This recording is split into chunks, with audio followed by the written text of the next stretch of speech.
Right now we have the entrenched energy monopolies and cartels. You know, we have OPEC and we have the 7 sister oil companies that control all the oil and energy.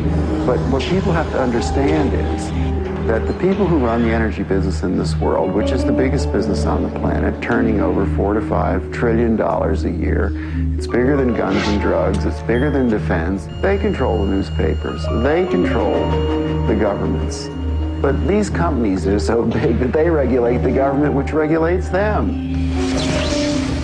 It's not free. Nothing is free. But cheap and efficient energy exchange is a viable concept. Now I say that everything in this universe is free energy. It's been dreamed of for hundreds of years that somewhere, someplace, as Tesla said, man will hook his machinery to the very wheelwork which drives the universe itself. The history of science is the history of the suppression of great inventions. A few classic stories. Nikola Tesla. Nikola Tesla is regarded as the founding father of free energy. His astounding developments in the generation of alternating electrical current are still being used today. His most notorious project involved the transmission of wireless electricity into the atmosphere, which allowed for unlimited power to be freely accessed by everyone. When his financial backer, J.P. Morgan, realized that this power system could not be metered, all funding was immediately withdrawn. Tesla's electrical broadcast towers were dismantled, and through Morgan's many close connections with the media and government, Tesla's career was destroyed. In 1977, Bruce De Palma unveiled the first prototype of the N machine, an electrical generator which uses rotating magnets to generate up to 5 times more power than it takes to drive it. I know about the fact that the Japanese government and the Indian government have ongoing projects to produce N machines for domestic power. My partner is Paramahamsa Tiwari, who is the director of the Nuclear Power Corporation of India, which operates all the nuclear plants in India. In late 70s, I learned from Bruce De Palma that he had carried out certain crucial experiments by rotating electromagnets. Tiwari tested a prototype based on De Palma's N machine under laboratory conditions. The results were deemed too impressive, causing disbelief and suspicion among conservative government officials and the power consortiums that backed the project. Tiwari was forced to abandon the project completely. It's a major breakthrough that will no doubt make motorists happy. And as Ralph Robinson explains, the Pentagon is also showing lots of interest in this project. U.S. inventor Stan Myers released his water-powered car engine in 1988. The Pentagon flew a lieutenant colonel in last week to look at Myers' invention. There's talk of possibly using it in the Star Wars defense program and to run Army tanks. Myers found it virtually impossible to secure financial backing after certain Pentagon officials paid him a visit. A number of similar inventions were developed and tested all around the world. My best friend was killed over this matter.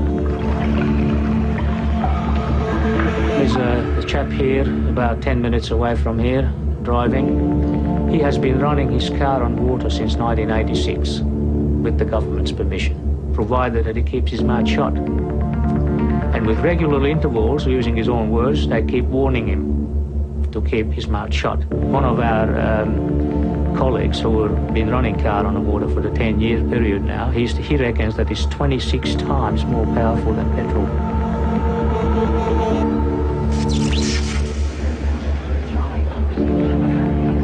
If you invent a better mousetrap, the world may beat a path to your door. If you invent a free energy machine, there'll be a path beat to your door, but you don't want those people there.